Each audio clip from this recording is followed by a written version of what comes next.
1994 had seen a musical revolution hit the UK. We know we're the best band in the country. Girls and Boys happened, and that was it. As a handful of Britpop pioneers rejected American grunge I think we were a breath of fresh air. and gained millions of new fans. It's hard to overstate how brilliant it is when the success you think you deserve arrives. But that was just the beginning.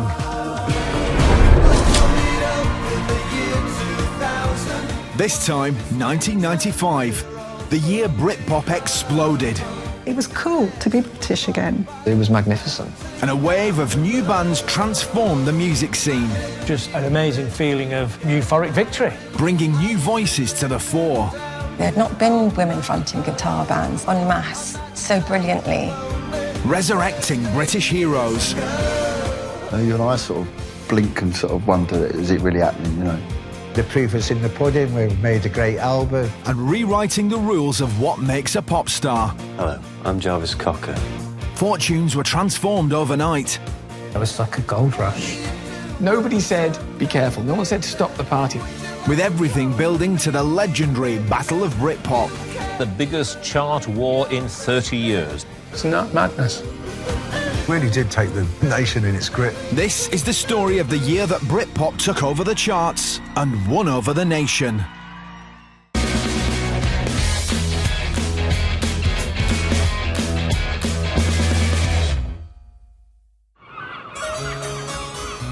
It's 1995, and as Princess Diana appears in the infamous TV interview with Martin Bashir, and British pubs get the go-ahead for all-day Sunday opening, Britpop goes mainstream. Starting with the Brit Awards in February. We knew we were going to have a good night, but I don't think any of us knew what was coming. It was crazy, really. That night, Blur would win Best Group, Video, Album and Single. The changes after the success of Park Life and the Brit Awards and all of that were quite dramatic. You could look back to that evening as the night that Blur kind of became a household name. British music had started to re-establish itself. At that point, neither Blur nor any of the Britpop acts had landed a #1 hit. But Mancunians Oasis were getting ever closer, as each of their first 5 Noel Gallagher-penned singles had charted higher than the last. And then, in May 1995, the 6th went all the way to the top spot.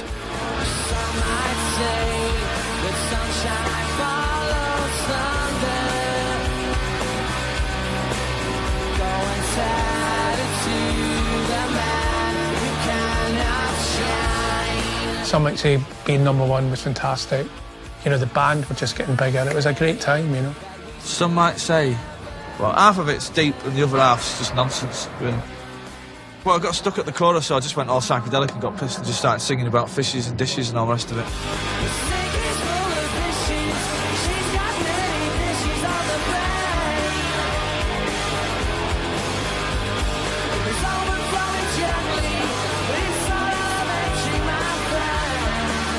As was usual with Oasis, the single came with extra B-side tracks that were far from throwaway. You'd buy an Oasis single, and instead of the B-side just being an instrumental or something written by the bass player or something, you'd get 2 or 3 great songs on there.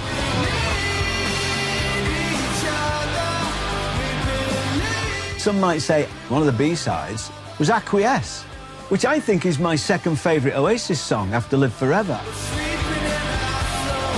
Oh, yeah, we'll just chuck this on the B-side because I'll write another brilliant one tomorrow. And generally, he did for a while. Every week he'd go, da-da-da-da. You know, here's another one. And they were all great. I mean, I'm a music fan, so I liked having great B-sides. But as a businessman, we probably should have hived off all these amazing songs, and that should have really been the 3rd album.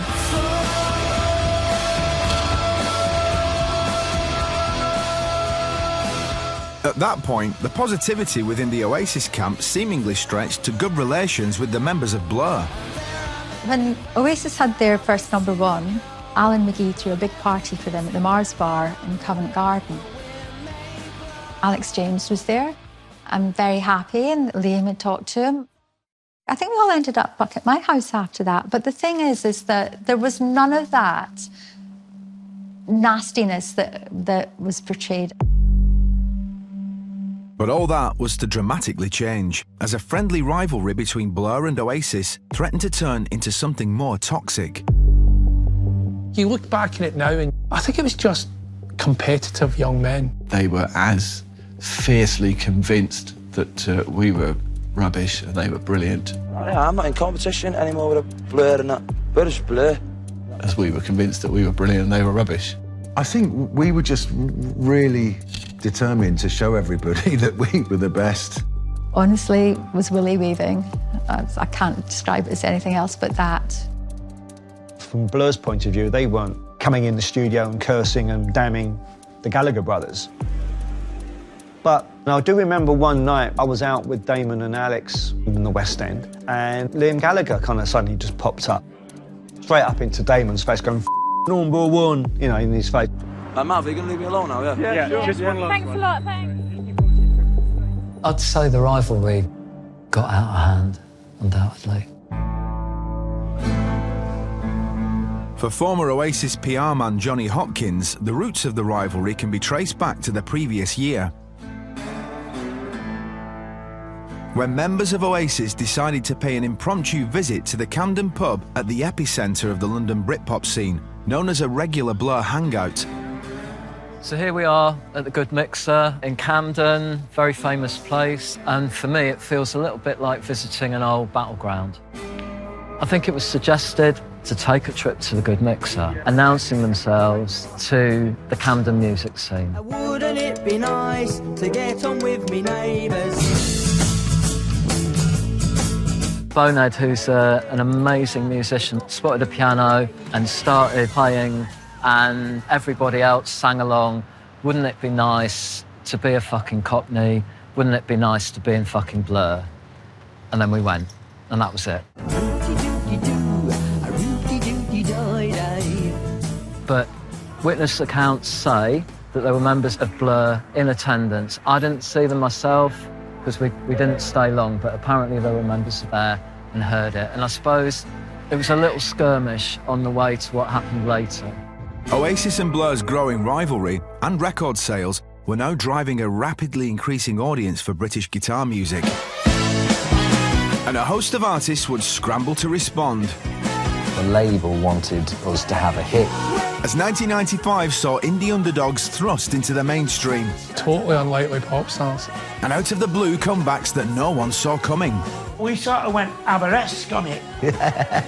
As the Britpop takeover took off.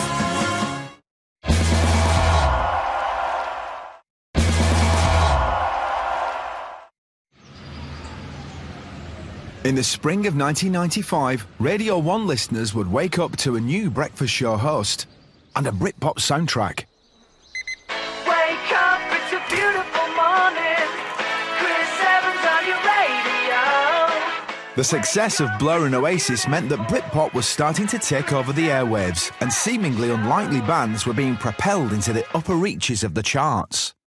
Along come the Boo Radleys, been around for ages to not much success, and all of a sudden, honestly, it just came completely out of left field.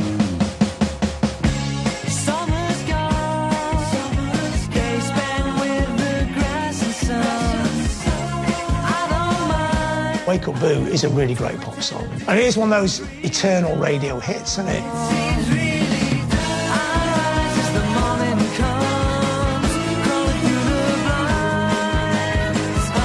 Wake Up Boo comes out, sounds completely unlike anything the Boo Radleys had done before. I mean, it might as well have been a different band. Wake up, it's a beautiful morning. Feel the sun shining for your eyes. Wake up, it's a beautiful wake up. What could be the day we last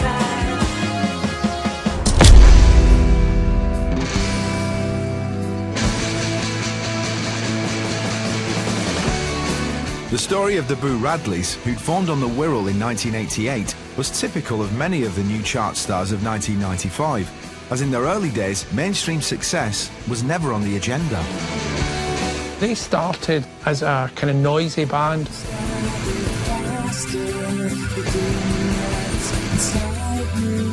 When I started working with them, they were pure indie. There's still a pop song underneath it all, but the textures, they're very dense. There's lots of layering, lots of distorted guitars. The band's sound fitted the independent and non-conformist outlook of the Creation label in the early part of the decade. When we first sort of went to Creation, it was kind of this ramshackle place above a sweatshop in East London, and all meetings were in the pub. Everyone was off their face. But then, Creation signed Oasis, and their overnight success showed just how profitable new British guitar music could be. Critical success, it's all very well, but music business is a business. And so that stage, Creation were very much about, look, you need to get some commercial success out of this. The label wanted us to have a hit. 25, don't recall a time I felt this alive. But for songwriter Martin Carr and lead singer Sice, it wasn't quite that easy, as it took over a year to perfect the music for Wake Up Boo. It's early, so take your time. Don't let me rush you, please. We knew that it was a good song, and we knew that it was a catchy song, and I think that we struggled to kind of get it right. And then I think that really the big difference, I think, was the rhythm, that you know, that kind of Motown rhythm. That kind of changed the form of the song, and then everything else sort of fell in behind it. Wake Up Boo really took off really quickly after that.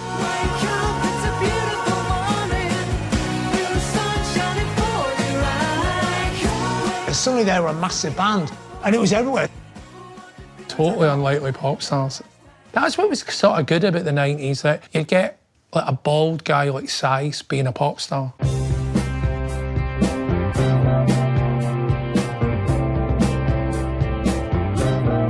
The success of the Boo Radleys showed Britain's musical landscape was shifting. Homegrown guitar music was in demand, and it wasn't just little-known acts who took advantage.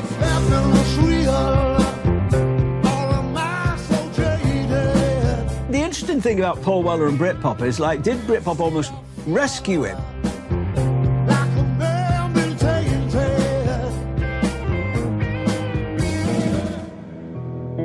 The former Jam and Style Council frontman had started the decade with his career seemingly in free fall. This man who had been in the biggest band of the late 70s, early 80s. I remember going down to Portsmouth to see him perhaps in 91, 92, I think, and several hundred people were there. That's an extraordinary idea. Found myself without a record contract, without a publishing deal, without a band, without direction. Lost almost the ability to write a song as well. And it took me a while to sort of relearn that in a strange way, you know.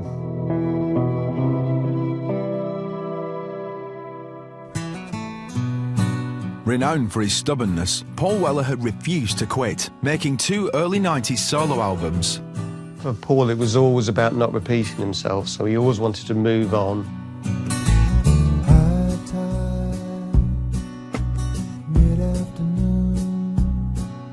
As Britpop gathered momentum, Weller's new stripped-down approach chimed with the times, and with the man of the moment. I like Noel a lot. He's a really good mate of mine. And a good person as well. And I do like some of their stuff. I like Noel's more deeper, grown-up songs. With the mutual respect between the two bringing Paul Weller to a new and younger audience, the man now being dubbed Britpop's modfather released his 3rd solo album, Stanley Road, in May 1995.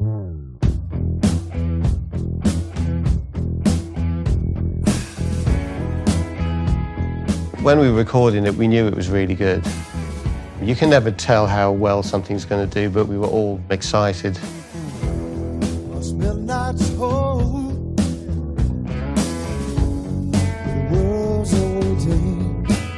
Stanley Road is one of the great Britpop albums. There's no denying that, really.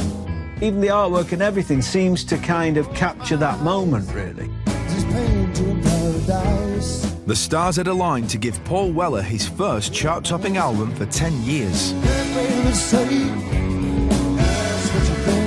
Just fantastic, really. And even I sort of blink and sort of wonder, is it really happening, you know? No, I feel it. No, I feel it too. Weller's heartfelt Stanley Road would come to represent an emerging classic rock side to Britpop. But there was always a more irreverent side too, one driven by attitude and a sense of fun. And no act would sum it up better than 1995's other big comeback story. Nobody saw it coming with Black Grape. For me, Black Grape, better musically than the Happy Mondays. Sorry for saying so. The Happy Mondays' Manchester swagger had made them a Britpop inspiration. But when they disintegrated in 1993 in a drug-fueled mess, few expected to see frontman Shaun Ryder again anytime soon.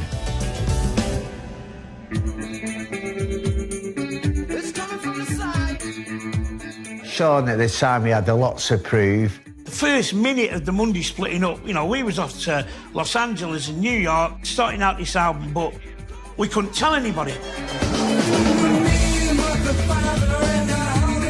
There was continuity in the talismanic shape of former Happy Mondays dancer Bez. Me and Bez is my best mate.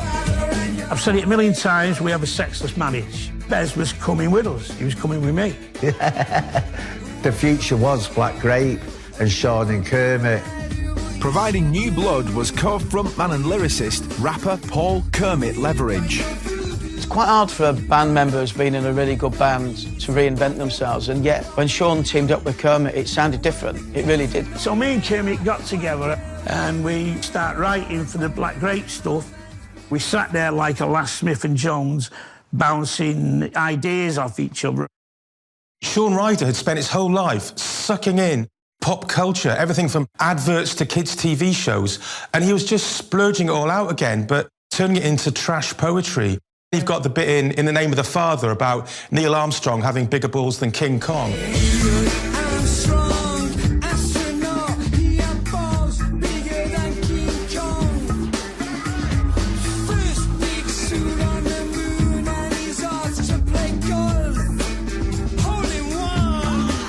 I put some Neil Armstrong and Kermit to go, astronaut. It's one small step for man. You know, and I go, first big suit on the moon, you know, and it was literally that bouncing off each other. You had all that stuff in Kelly's Heroes about, you know, Jesus was a black man, Jesus was Batman.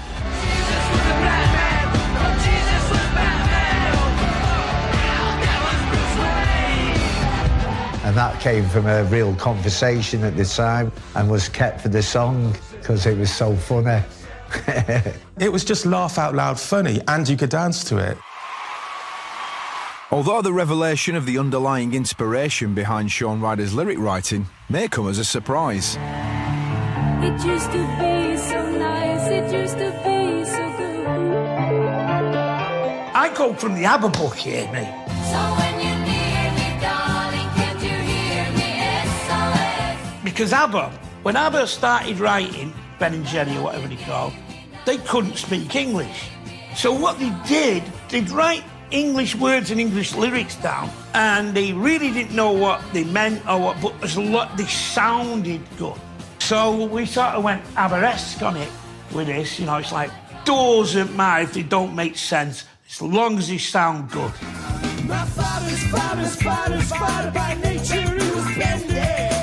We had two-time tribe and we are only friendly. 1995 saw the band that no one had seen coming land 3 top 20 singles and a chart-topping album. And the proof was in the pudding. We made a great album.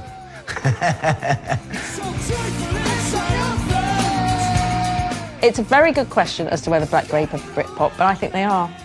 There's something about hedonism, where they're drawing the influences from. I don't think Black Grape are Britpop in the most obvious sense, but they couldn't have come from anywhere except Britain. And they couldn't have come from any other era, really. So they were Britpop adjacent.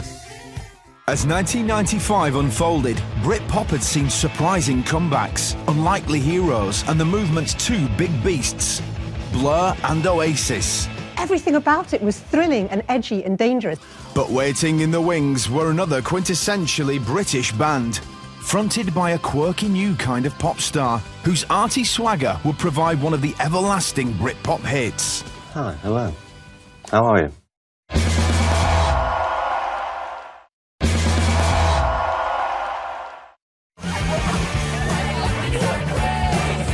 As the buzz around Britpop gained ever more momentum in 1995, for many it seemed like a spirit of optimism was spreading through the nation's youth. It was just a very exciting time to be young and British. It was full of joy and exuberance and youth. And one band would embody that more than any other. Supergrass were like the little brothers of Britpop. They were so young, and it was such a natural energy that there wasn't anything really contrived about it.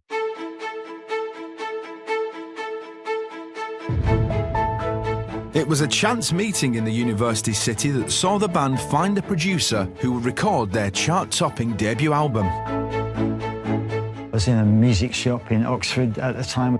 I just saw these 3 cartoon figures that looked like they'd been airlifted from some kind of fantasy cartoon into real life. Danny looked like a cross between Paul McCartney and Keith Moon, and Gaz looked like sort of Brooke Shields with sideburns. And with Mickey, the whole energy of the 3 of them together was just a really intense creative vibe about them. After the group had signed to Parlophone, soon after singer Gaz Coombs turned 18, Supergrass and Sam Williams decamped to the idyllic waterside setting of Sawmill Studio in Cornwall, where they would record what would become their debut album and defining Britpop release, I Should Coco. I don't think I've ever had so much fun as making that record or laughed so much in my life.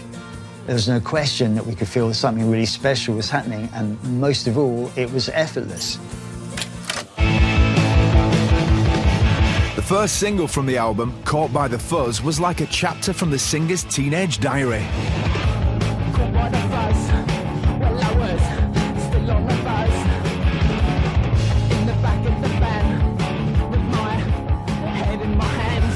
It was Gaz's story of him getting busted for the first time.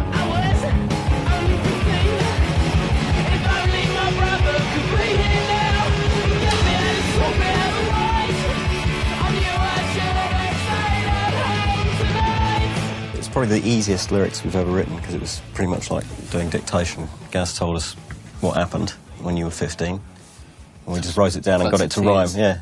Supergrass were the only band who were actually of the youth, the only actual band who were kids during Britpop. And that really is what made them unique.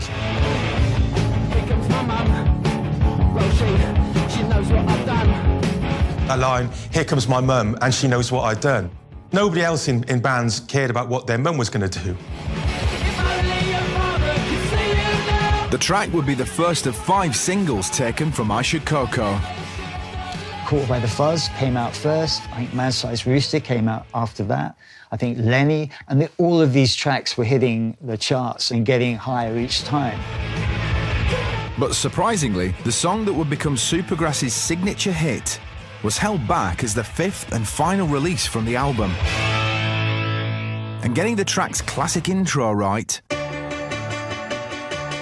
meant some minor vandalism in the studio.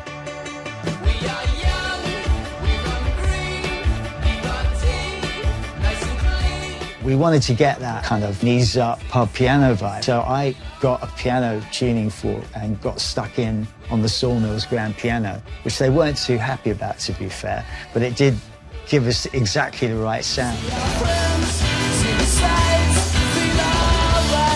If you want one single song to encapsulate the 90s, it would be All Right by Supergrass. Just such a joyous thing. It was irresistible. I remember that record. As soon as you'd heard it, you wanted to play it again.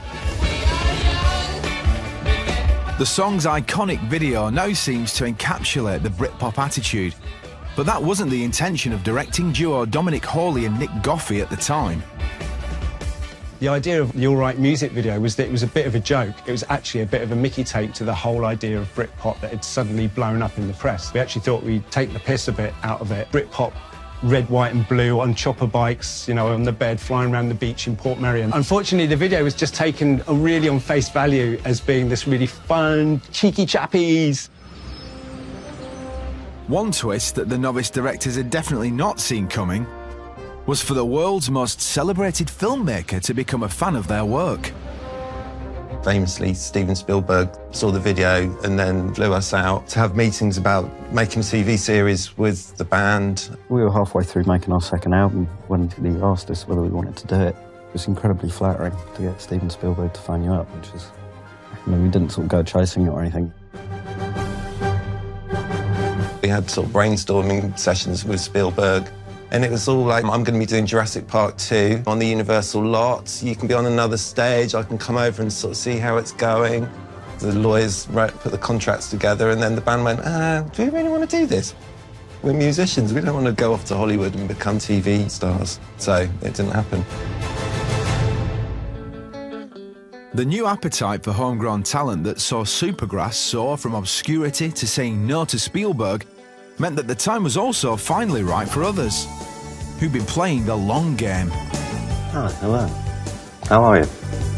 When indie stalwarts Pulp entered Townhouse Studios in London in early 1995, the album they were recording was their 5th. But only now, at the height of Britpop, were they starting to find an audience for their quirky brand of Britishness, after recently hitting the top 20. Well, it happened years ago, with one of the era's more out-there hits. when you lived on Stanhope Road. We listened to your sister when she came home from school. I can still remember when Babies came on Radio 1, and I'd never heard anything like it in my life. The story was incredibly dark and twisted. Everything about it was thrilling and edgy and dangerous. The band's frontman and lyricist was Jarvis Cocker, already in his early 30s at the time that Babies charted.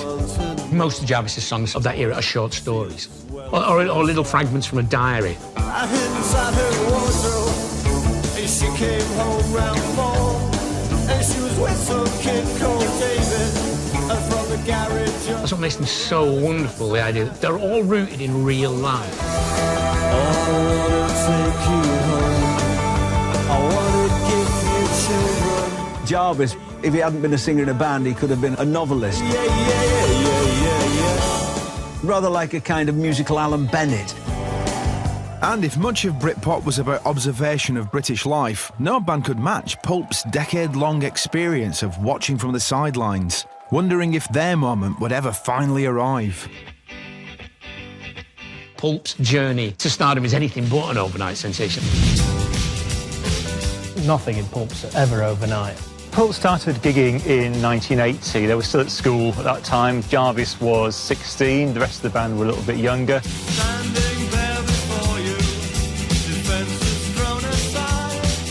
One of the first gigs was here at the Lead Mill. It was a bit of a shambles by all accounts. The bass player at some point fell off the edge of the stage. An early boost came with a session for Radio 1's John Peel show, but then years of frustration followed. Pulp was struggling to get anywhere. It was really a dark time. Dogs are everywhere, almost everywhere that I go. And it's then a decade of nothing. Arabacus Pulp, the terribly named Arabacus Pulp, have been knocking around for yonks in Sheffield and almost become something of a standing joke. And then, one mid-80s evening, things went from bad to worse. Jarvis decided he was going to try and impress a girl by climbing out of a second-floor window, hanging from his fingers, edging along, swinging across to the next window, climbing back in. He realised quite quickly once he was out there that he wasn't going to have the strength to do it. So just had to count 3 and let go. And he said since the aftermath of falling out the window was kind of a wake-up call for him. He ended up on a hospital ward with a lot of people from different walks of life who were recovering from mining accidents, from factory accidents. And he came to realise that inspiration didn't necessarily lie elsewhere for him.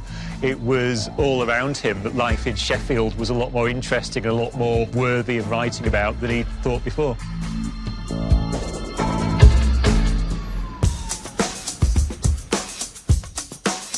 And that fascination with ordinary life in Sheffield would remain a constant in Jarvis's lyric writing.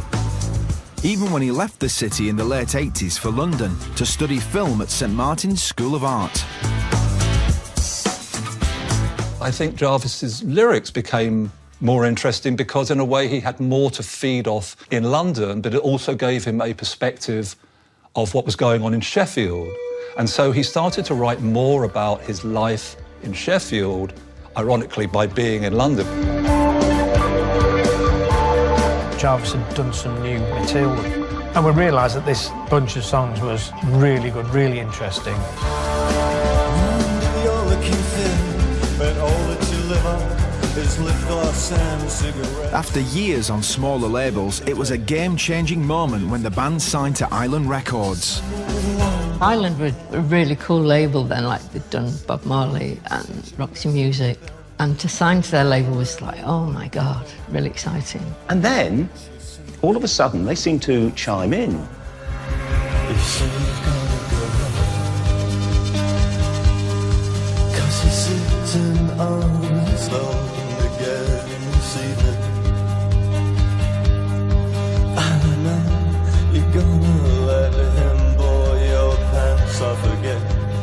And people started saying things like, Jarvis is sexy. And we were like, are you kidding? Jarvis wasn't a conventional hero, but he became an utter sex symbol. When I was a kid, you know, that's what I thought I wanted. I wanted all girls to be falling all over me and stuff like that. Of course, when it happens, I run a mile. Jarvis became this pop star not by minimising his odder features. He kind of made a virtue of them. Everyone fancies him, even all the men fancy him, yeah. The weird dancing and the bad clothes and the lanky physique and all that stuff. I mean, that was Jarvis. With the advent of Britpop, Pulp had seemingly found their moment, as Lip Gloss, Do You Remember the First Time and Babies were all minor hits during 93 and 94. Each kind of release was moving us a little further up the board, you know. But when the band reconvened in January 1995 to record what would become the Different Class album, the ambition was to aim higher still. And one of the first songs that they recorded was based on Jarvis's time studying in London. She came from Greece, she had a thirst for knowledge. She studied sculpture at St Martin's College, that's what I called her art. The starting point for it was a real thing that happened to me. Obviously, there are quite a lot of people like that around. Most people know at least one. Common People. A massively misunderstood record, I still think. You know, people punch the air along to Common People, not realising it's a pretty savage record. I wanna live like common people. I wanna do whatever common people do.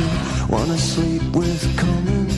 There was a lot of that business of middle-class people from the South playing around with the tropes of being common, but thinking it's all terribly funny. I think Britpop was full of that, and that's why that song, the lyrics are chillingly bitter and they're righteously angry. I took her to a supermarket. I don't know why, but I just started somewhere. Common People, I remember sort of hearing the tape of it. Everyone was like, God, this is going to be so big. And it's that incredible confidence that it has. The thing about Common People is that it manages to be really quite angry and euphoric at the same time. I can't see anyone else smiling. Are you sure? You wanna live? The track shot to number 2 in June 1995, and for many, Pulp were superseding Blur as the era's finest chroniclers of British life. You wanna sleep with common people like me? And with Blur and Oasis consumed by their growing rivalry, Pulp would get a chance to become Britpop's headline act, after an out-of-the-blue call to top the bill at Glastonbury. We were in Townhouse recording Different Class, and then the management said, the Stone Roses have pulled out of Glastonbury. John Squire had injured his hand mountain biking or something, or, you know, BMXing or something like that. Which you'd think, John, he might not do the week before headlining Glastonbury, would he? But anyway, It was the Friday, about 8 days before, we got a phone call asking us to play.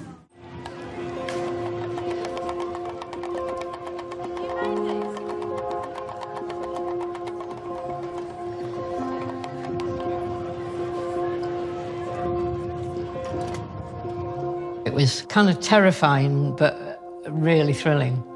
You kind of really wanted it and really didn't want it. On the one hand, I was delighted because they were probably my favourite of the Britpop bands. But also a little bit worried on their behalf, like, can they step up? Can they rise to the occasion? 100,000 Stone Roses fans baying for the grand return, and they get us lot instead. Never seen 6 people so nervous before in my life. I was quite scared that they were going to be bottled off. I mean, they did several songs that they'd never played before live, I think, in the set. All right, this is another new one. It was the first time they played Sort of Freeze and Whiz Anywhere, first time they played Disco 2000.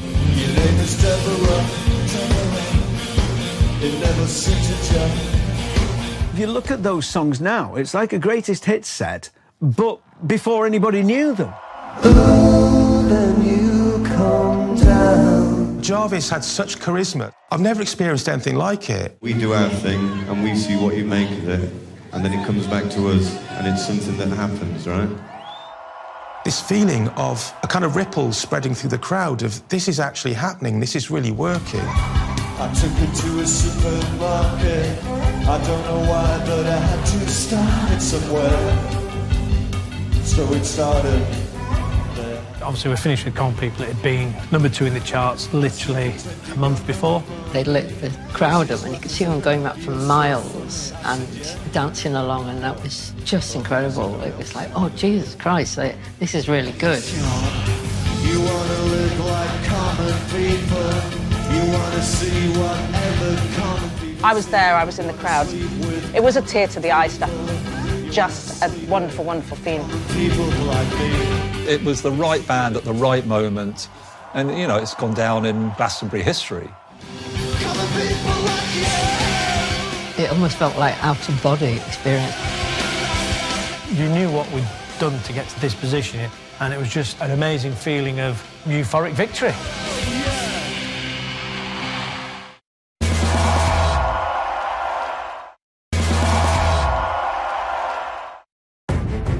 1995 may have seen Pulp poised to join Blur and Oasis in the big league. But the 2 biggest hitters of the Britpop era were about to raise the bar. What had started as excitement around a new wave of guitar bands was turning into a national obsession, and in a bitter rivalry fueled by their record companies. The feud between Blur and Oasis was about to boil over. That was kind of like a dirty rivalry, you know. There's a lot of things been said, a lot of lies have been told. According to him and his record company, we're supposed to be thick northerners. It was trading insults and saying horrible things about each other's girlfriends.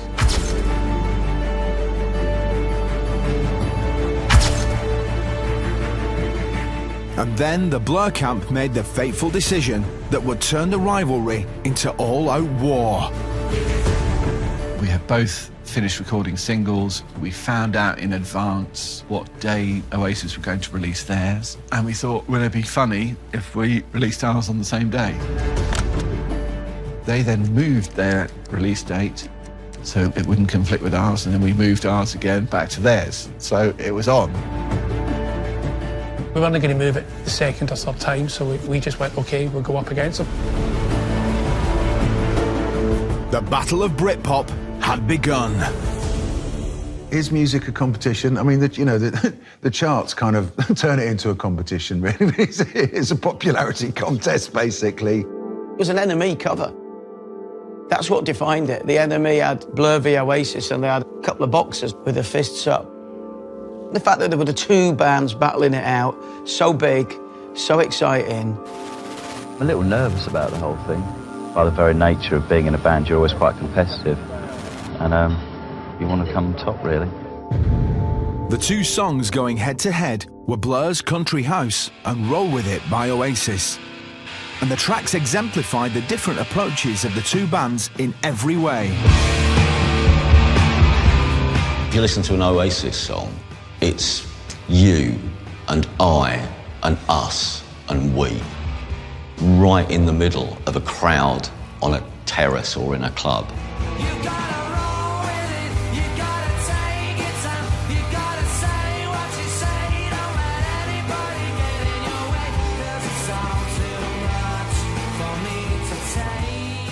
And if you listen to a Blur song from the time, it's about him and her and them looking from the outside and describing what it can see.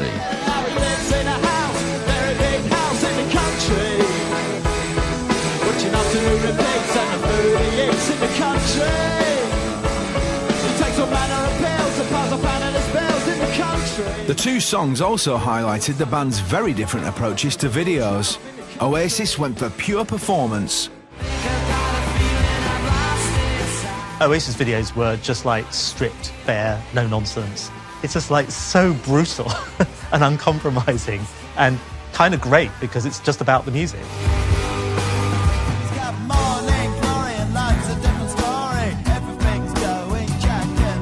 Whereas Blur opted for something more high concept. Blur's videos, on the other hand, there's always a bit of entertainment going on. That could be humour, that could be a guest star, that could be, you know, the terrible video for Country House, which is a big hubris moment that goes horribly wrong. But they're always ambitious. The Country House video was directed by one of the biggest names in art at the time. We were friends with Damien Hirst, and it was suggested that he have a go at making a video. I think it was supposed to be a kind of Benny Hill thing. I can remember thinking, they've only just stopped showing Benny Hill. Why are they now showing it again with these kind of invisible, ironic quotation marks around it? Although behind the track's laddish larkiness, some spotted something more melancholy and troubled beneath the surface. It all looks kind of happy and jolly on the outside, but the coda at the end, you know, blow me out, I am so sad, I don't know why.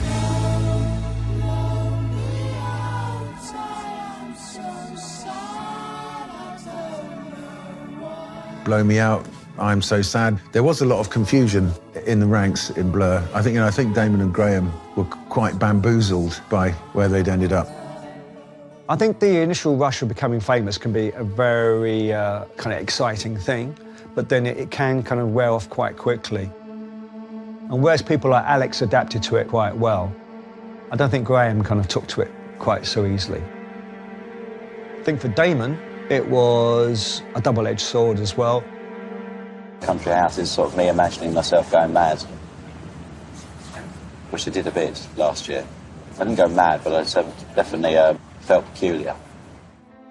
The sense that events had spiralled out of the control of the bands themselves would only escalate as the hysteria around the Battle of Britpop grew ever more intense. Two of Britain's most popular pop groups have begun the biggest chart war in 30 years. When the record shop doors opened this morning, battle commenced. The pop world is buzzing at the confrontation between Oasis and Blur. Both bands are desperate to get the #1 slot. We were on the national news for a single. Isn't that madness? It's very difficult to decide. Are you going to go for Oasis at all next week? Because I'm a big Blur fan, I want them to get to #1. I think Oasis, because they're a Manchester band and we're the best. It really did take the nation in its grip, that.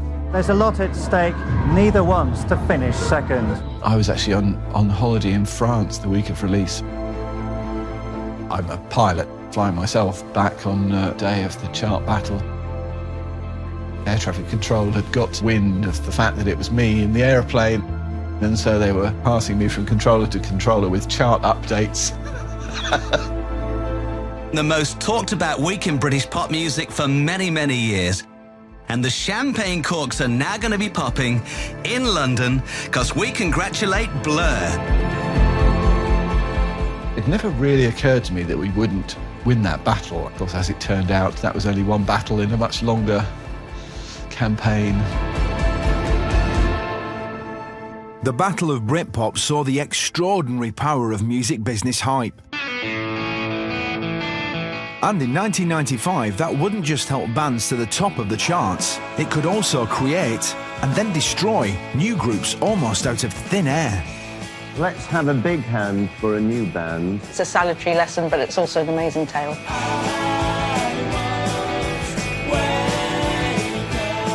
We are the archetypal story of what happens when it happens too quickly. They're called menswear. I think menswear were this magnificent folly. As the indie-inspired sound of Britpop grew ever more popular, in the background was the corporate might of the music industry, ever ready to make a killing from the next new sensation. Record labels had so much money in the 90s. They were throwing it about like water. Hype around a new band called Menswear was started by its 17-year-old guitarist. I'm Chris from Menswear. Before it even existed. Chris was very good at just meeting people. Very sociable guy. And telling everyone in the industry that he was in a band called Menswear. We hadn't even done a rehearsal yet. We hadn't even written a song yet. It's an experiment. 5 good-looking boys who dress really amazingly. What can you do with them? Bang. You can make them a pop band sort of within months. We wrote, I think, maybe 3 or 4 songs, and they were all quite good.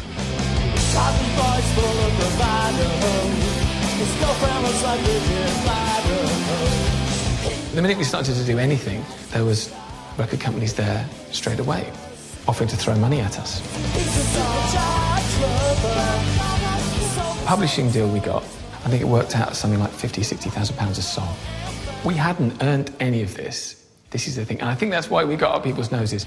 Slowly shifting, gently drifting. Daydreamer is the song we're probably best known for. I'm quietly breathing, silent dreaming, thinking, yearning, hoping for a better journey, understanding what I'm planning. You're so blind you flounder, drowning. It's a sort of quite claustrophobic, weird, arty, 80s influenced sort of avant-garde pop song. Moving closer, floating over. I don't want this to freak people out. I was 18 and I was experimenting. I thought, what would it be like to be a murderer? And I wrote Daydreamer, which is basically about someone thinking about killing someone. And then years later, fast forward to Menswear, we need to write a song. And I just thought, I've got these lyrics. Feeling lighter, darker, brighter, consciousness begins to falter. Holding you, I start to wonder, pull you out or drag you under. Breathe deeper, Daydreamer.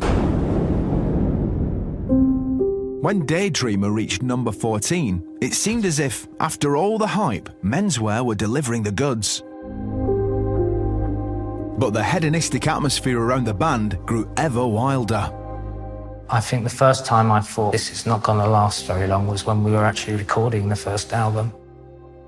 We thought, let's decamp to Peter Gabriel's multi-billion-pound studio in Bath. The mixing desk is like Starship Enterprise. You know, we used to go out in Bath and just invite people back. We'd go out clubbing or something and just invite, you know, oh, go having a party in the studio. I since apologised to Peter Gabriel. I did a chat with him once and I was like, I'm really sorry. He says, oh, it was nothing. You should have seen New Order. How much worse. It was like, okay. We just kept making the wrong decision after wrong decision after wrong decision. Summer's almost here, and the evening's getting warm. The huge cash advance the band had received was now coming back to haunt them. We spent all our money. We spent it all. All the money we were given. I think it would be somewhere just shy of 600 grand. It's technically a loan, and you have to pay it back. As quickly as it happened, it deteriorated. Winter's gone away, and the mornings are so cold. We were so young, we were so naive, that I think it just completely fucked us up. One by one, we just sort of went like dominoes.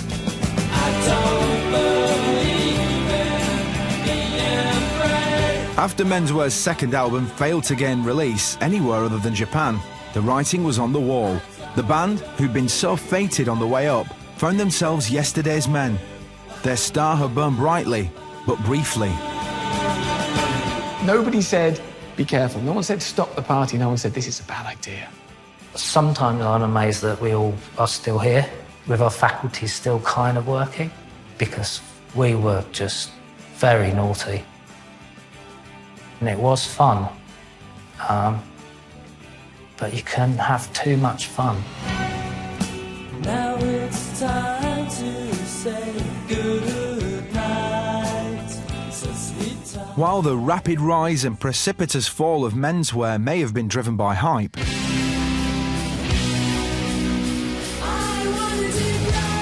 there still remained a host of varied new names coming to the fore. I was quite so confident at the time. I thought, I can do this.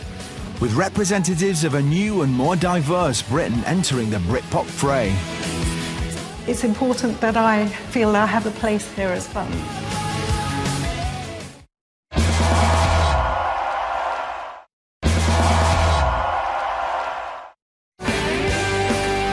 In 1995, it seemed that each week would see another aspiring guitar group emerge from somewhere in Britain, hoping to emulate the success of bands like Oasis and Blur. Another great song would come along, another great gig would occur.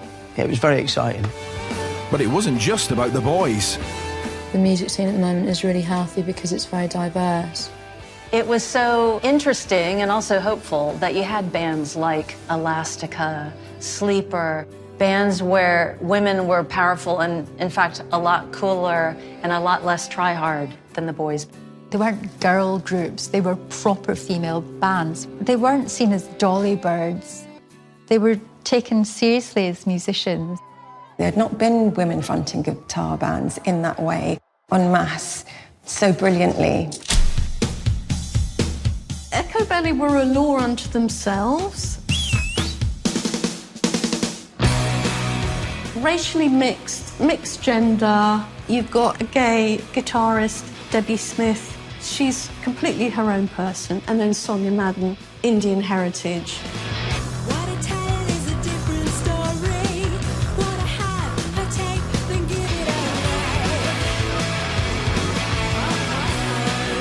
There weren't many black and Asian people in the Britpop scene. Seeing yourself reflected there and how confident Sonia was just amazing. Well, the first time I saw Echo Belly was a very small venue and there were probably 10 people in the audience. Sonia had this kind of presence. She was the only Asian woman I'd seen fronting an indie band. She was kind of really feisty and kind of the lyrics were very navel-gazing but funny as well.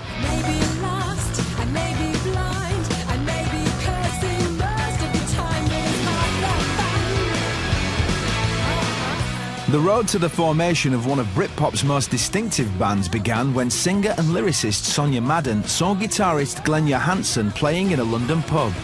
Glenn was in a Swedish band. I wrote my number on a cigarette packet and threw it at him because I thought he was cute. And 3 weeks later, he moved into my flat in Soho, and after a while, we started writing together. We started to do some rehearsals, and it kind of clicked. Turn your telly up, you're going to enjoy this.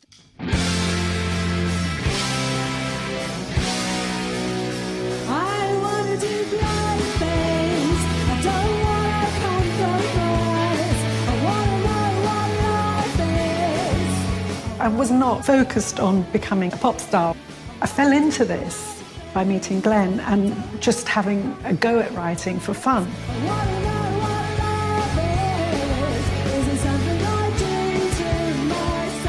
All I could write about was my own experiences, what I knew and what I felt I needed to get off my chest as a human being.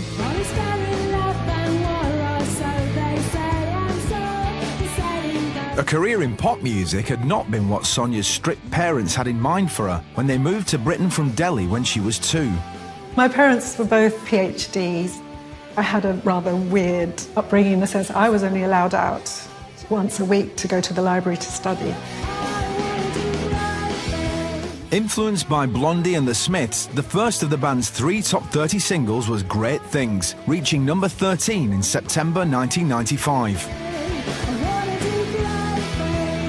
I had this little idea in my head and I was came about really quickly. I think it was knocked out in 10 minutes. I mean, it sounds like cliche, but it really was. It was all there. Like most of the bands who found themselves labelled Britpop, Echo Belly's songs shined a spotlight on life in this country. For a brief moment, it was cool to be British again. It was a celebration of Britishness, something that we're very embarrassed to do. One recurring theme in the Britpop era was artists embracing the national flag, an emblem that had been hijacked in the 1970s and 80s by the far right. It was a very deliberate way to take that symbol and make it relevant for a younger generation. The flag was sported by artists as diverse as David Bowie, Noel Gallagher and Jerry Halliwell. The Union Jack as a flag is actually quite a beautiful flag, but it does carry quite a lot of emotion, symbolism, and it's a shame to be ashamed of your own flag. But when Sonia Madden did it, it was with a twist. You had Sonia from Echo Belly with a Union Jack on her T-shirt, and she'd scrawled "My Home Too." Just picked it up from a cheap Oxford Street tourist shops where you can pick up things, you know, like little telephone boxes. I come from a different culture. I love this country. I'm proud to be here, but it's important that I feel I have a place here as well. In 1995, a big part of the Britpop story was how new British voices were starting to make themselves heard, and an increasing number of female stars coming to the fore, sharing their perspective on aspects of British life.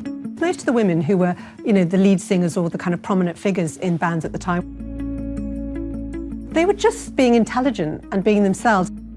Early 1995 saw Sleeper hit the top 20 for the first time with their take on life in suburbia, In-Betweener. I was really impressed by Sleeper. They deserve to be taken very seriously. Louise Wemmer, she was the most incredible lyricist. She wasn't going to hide her intelligence. She studied political philosophy at Manchester University. In-Betweener, it's a huge hit, but it's complex. Shopping for kickstart the weekend to get through. She's keeping the rain off her Saturday hairdo. She stops for a coffee, she smiles at the waiter. He winks at his friends and they laugh at her later.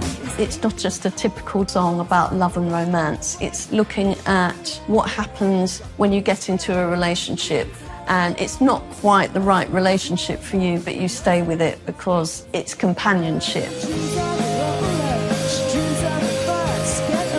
And she kind of gets all the nuances of that. It's not a place, it's not a year. She's not a woman or anything. It's about those marriages that aren't working, that you always longed to escape from, but didn't really have the confidence to do that.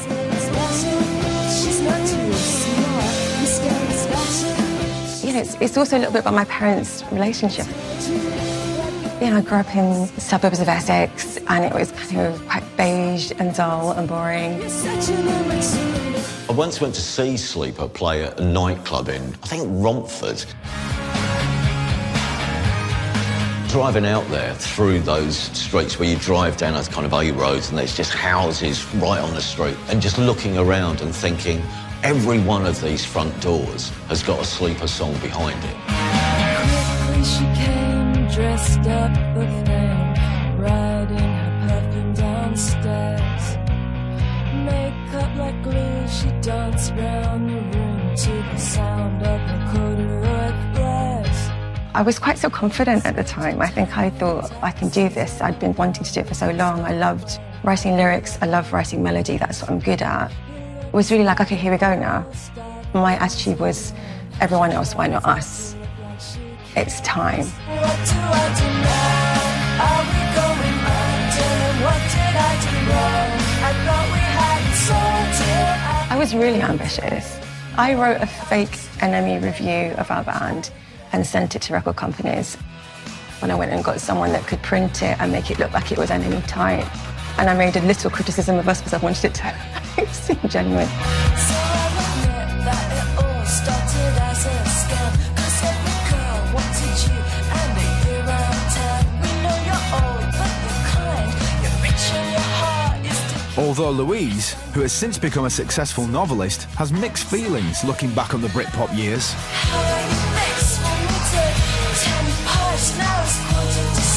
It was fantastic that there were so many of us and we were breaking ground, but I do not think that any of them are given the credit that they deserve, even now. And it's all about the boys. It's all about what the boys did and that sort of myth of male genius and how brilliant they all were.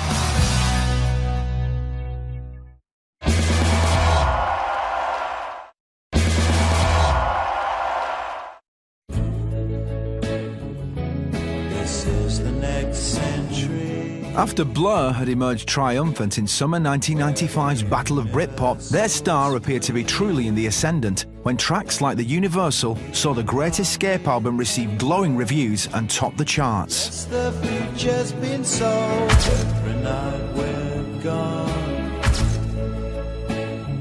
And some karaoke song. Universal was one of those songs that there was just a moment when it all clicked together. It's symphonic, epic. Though the words are wrong, it really could happen. The Great Escape gave Blur a second consecutive chart-topping album, consolidating their position as the Britpop band to beat after their first #1 single with Country House. You will just let them go.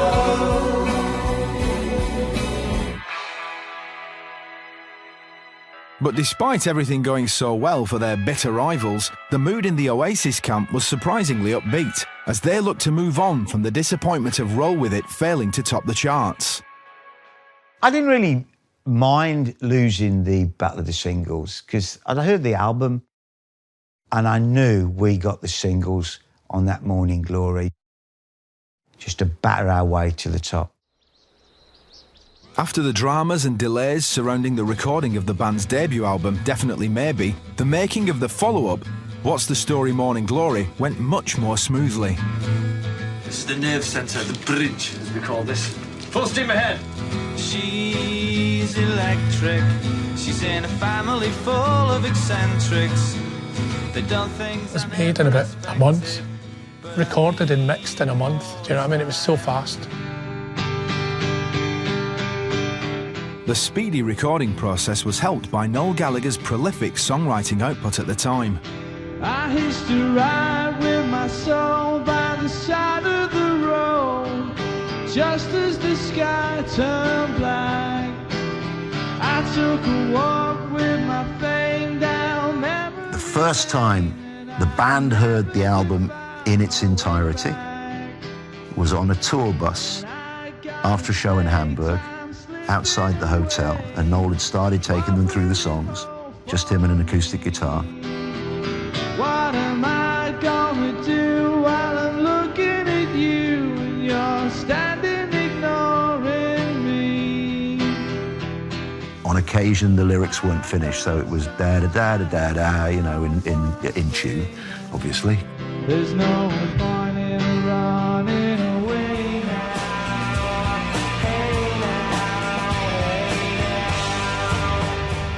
I think this one's a lot more accomplished than the last one. The last one was full on all the way, really. But this one's it's got more highs and lows to it. You know, it sort of stops and it starts and it starts and it stops and all the rest of it.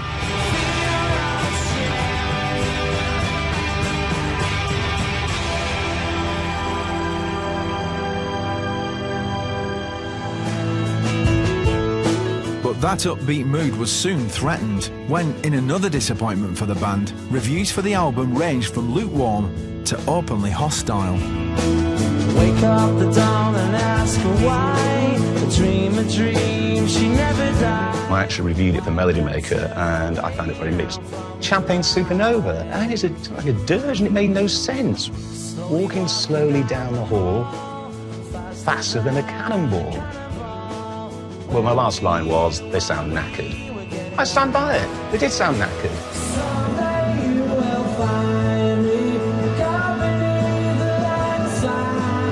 I think there were some people who just wanted to take them down a peg or two, but I think they misjudged how good the songs were. Noel Gallagher was in the mood to face down what he considered an army of snobby music critics out to get him and his band.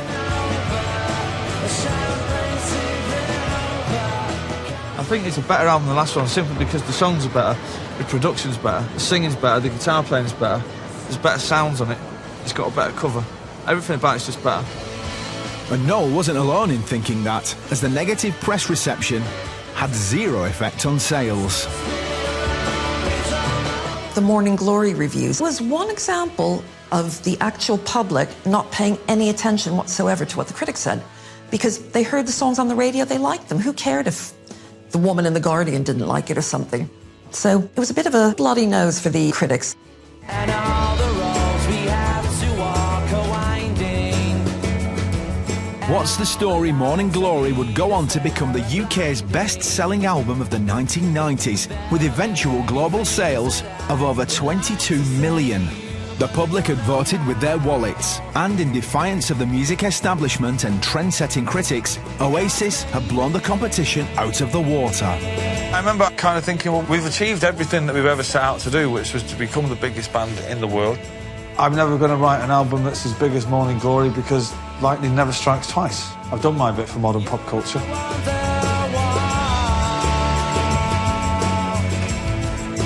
Next time on The Story of Britpop. 1996.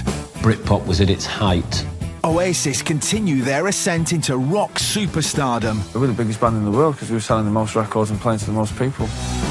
But as the Britpop cast gets ever more varied, and that's when we started taking off, a backlash is brewing. When you've got to that point, where do you go beyond that?